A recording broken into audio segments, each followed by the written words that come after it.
आवाज में।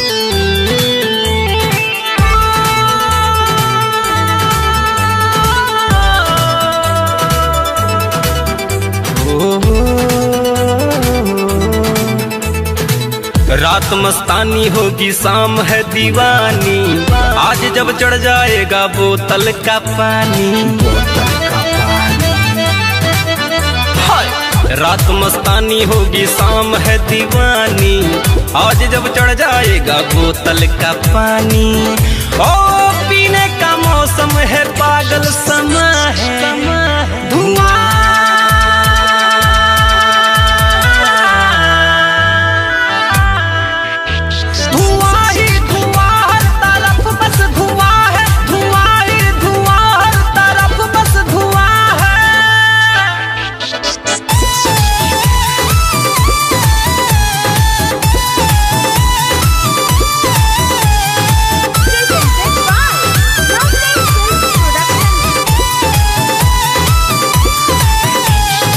पीने के बाद यारो लगता है ऐसे, बोतल भी नाचे हीरोइन के जैसे।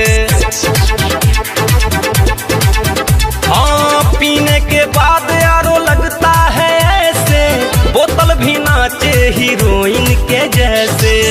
ओ मैं हूँ नशे में या मुझ में नशा है धुआं।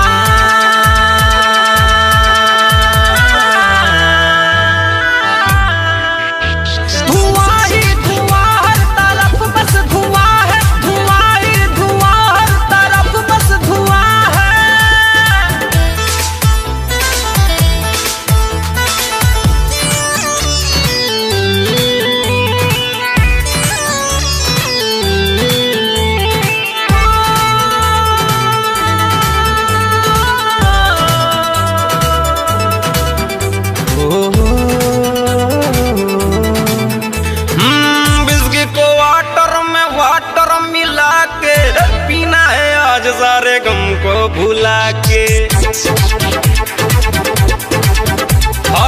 बिस्किट को वाटर में वाटर मिला के, पीना है आज सारे गम को भुला के।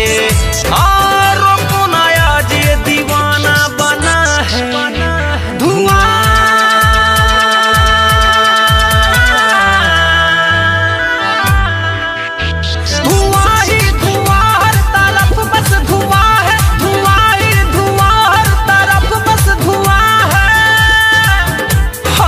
रात मस्तानी होगी शाम है दीवानी, आज जब चढ़ जाएगा बोतल का पानी। ओ पीने का मौसम है पागल समा है।